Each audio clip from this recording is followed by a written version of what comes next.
नमस्कार, आप देख रहे हैं एमपी न्यूज़। मैं हूं पूजा रघुवीर, आपके साथ न्यूज़ रूम में चर्चा करेंगे एमपी की कुछ बड़ी खबरों पर। बात करेंगे किसानों के हट के आगे आखिरकार मोदी सरकार को झुकना पड़ा। प्रधानमंत्री नरेंद्र मोदी ने तीनों विवादित कृषि कानून वापस लेने का फैसला किया है।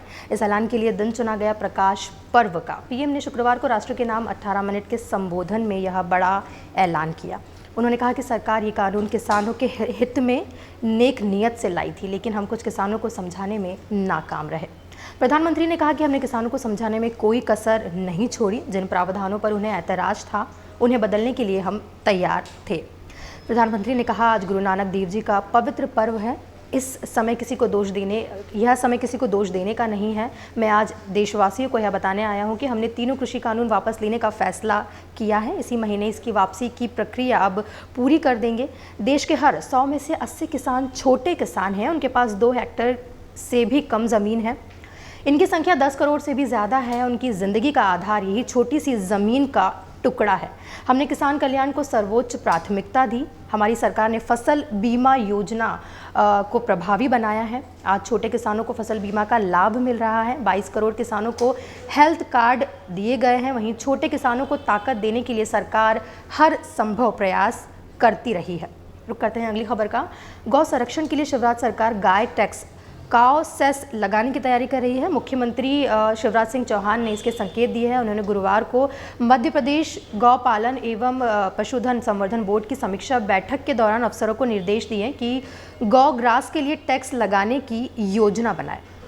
इसके साथ ही जनभागीदारी को भी बढ़ावा दिया जाए। बता दें कि इसी तरह का टैक्स लगाने का मसौदा कमलनाथ सरकार में भी अफसरों ने तैयार किया था। शिवराज सरकार भी ऐसे ही विकल्पों के जरिए गायों के भरण पोषण की तैयारी कर रही है। फ़र्क इतना है कि कमलनाथ सरकार महंगी कारों, स्टाम्प ड्यूटी और टोल प्लाजा की फीस बढ़ाकर गौशालाओं का निर्माण करना चाहती थी, लेकिन शिवराज सरकार गायों के चारे भूसे की स्थायी व्यवस्था करने के लिए रजिस्ट्री, वाहन और शराब पर सेस लगाने के विकल्पों पर विचार कर रही है।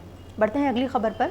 वर्ष का अंतिम चंद्रग्रहण शुक्रवार को लगने जा रहा है। हालांकि ये चंद्रग्रहण भारत के कुछ स्थानों पर ही नजर आएगा। गुरु नानक देव जयंती और कार्तिक पूर्णिमा का उदित होता चंद्रमा भारत के अलग अलग राज्यों और मध्य प्रदेश के शहरों के लिए अलग अलग चांदी के साथ आकाश में होगा। ऐसा इस साल के अंतिम चंद्रग्रहण की खगोलीय घटना के कारण होगा। हालांकि प्रदेश के 26 जिलों में खगोलीय घटना होगी, लेकिन यह महसूस नहीं होगी। रुक करते हैं अगली खबर का। सुप्रीम कोर्ट के चीफ जस्टिस NV रमन्ना शुक्रवार की सुबह महाकालेश्वर की भस्मा आरती में शामिल हुए। वे सुबह 4 बजे परिवार के साथ मंदिर पहुंच गए थे। आरती के बाद उन्होंने रुद्राभिषेक किया। वे महाकाल मंदिर परिसर में सुबह 4 बजे से 6:30 बजे तक लगभग 2.5 घंटे रुके रहे। बढ़ते हैं अगली खबर पर। कार्तिक मास के शुक्ल पक्ष की पूर्णिमा शुक्रवार को मनाई जाएगी। इसे त्रिपुरारी पूर्णिमा भी कहा जाता है। इस दिन मंदिर, नदी, तालाब और घाट पर दीपदान करने से भगवान विष्णु और लक्ष्मी की विशेष कृपा होती है और घर में सुख समृद्धि रहती है। पंडित भरत जोशी ने बताया कि कार्तिक पूर्णिमा पर किसी भी सरोवर या धर्मस्थल पर दीपदान करना चाहिए। घरों में तुलसी क्यारे में शाम को दिया लगाकर दीपदान कर सकते हैं। मान्यता है कि इस दिन विष्णु जी के सम्मुख देसी घी का दीपक जलाना चाहिए। बढ़ते हैं अगली खबर पर। शहर में गुरुवार शाम को तेज़ हवाएं, फिर रात को हुई बारिश से मौसम एकदम बदल गया। बारिश के बाद ठंड भी तेज़ी से बढ़ी और सुबह भी इसका असर दिखा। तड़के कोहरा छाया रहा, लेकिन ऐसे ही सर्दी बढ़ गई, जिससे लोग घरों में ही रहे और सड़कों पर पहले की तरह आवाजाही कम रही। मौसम विभाग ने अभी 3 दिन और ऐसे ही मौसम के साथ ठंड बढ़ने के संकेत दिए हैं। गुरुवार रात 11:30 बजे शहर के कई हिस्सों में बारिश भी हुई। हालांकि यह बारिश हल्की थी, लेकिन 20 मिनट तक चलती रही। फिर आधी रात के बाद रात का पारा और कम हुआ और कपकपी भी बढ़ी।